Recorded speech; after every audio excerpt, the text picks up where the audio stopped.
এয়া মেহেন্দি মই কিমান বছৰ পিছত ল'লোঁ জানানে? কমপ্লিট 4 years পিছত। মানে নিজৰ বিয়াতে যে মেহেন্দি লগাইছিলোঁ তাৰপিছত মোৰ লগোৱাই হোৱা নাছিলে। এয়া আমাৰ পানী তুলি আহিলে এতিয়া বিয়াত। গাঁৱৰ এই পৰিৱেশবিলাক মোৰ বিৰাটেই ভাল লাগে। চহৰত এনেকুৱা পোৱা নাযায়। চহৰৰ আধুনিকতাত আজিকালি এনেকুৱা গাঁৱৰ বিয়াবিলাক এনেকুৱা নিয়মবিলাক নোহোৱাই হৈ গৈছে। আজিকালিতো আহি গৈছে হালদি, মেহেন্দি, বিয়েৰ খুৱাই দিয়া এইবিলাক। আগতেতো এইবিলাক নাছিলে আৰু মই জানো কিয় মোৰ আগৰ দিনবিলাকতে মই ফচি থাকোঁ। মোৰ আগৰ দিনবিলাকে ভাল লাগে। অৱশ্যে সময়ৰ লগত সলনি হ'বও লাগে। সলনি হোৱাটো ভালো বাৰু। কিন্তু তথাপিও আগৰ দিনবিলাক যেন ভাল আছিল। যোৱা দিনবিলাক সদায় মানুহৰ ভালেই লাগে বাৰু। আমিও ট্ৰাই কৰিছোঁ সময়ৰ লগত সলনি হৈ আধুনিকতাৰ মাজত নিজকে খাপ খুৱাই থাকিবলৈ। নাজানো কিমান দূৰ সফল হৈছোঁ।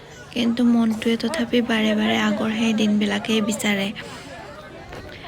আগতে যে বিয়া বুলি ক'লে আমাৰ কি ফূৰ্তি, আমি গোটেইকেইজনী একদম নাচি বাগি ঘূৰি ফুৰোঁ। কাপোৰ লোৱাৰ ফূৰ্তি, নতুন কাপোৰ পিন্ধাৰ ফূৰ্তি, দিন ৰাতি তাতে বিয়া ঘৰত থাকিম, পঢ়াৰ চিন্তা নাই, এনেকুৱাবিলাক যিমান যে ভাল লাগে নহয়।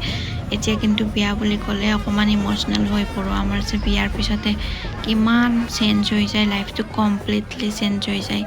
ভাবিলে বহুত বেয়া লাগে। আগতে একো এটা কথাই গাত নলগা, এতিয়া যে সকলো কথা একদম ভাবি চিন্তিহে কৰোঁ। দুবাৰ তিনিবাৰ ভাবি পেলাইহে কৰিবলগীয়া হয়।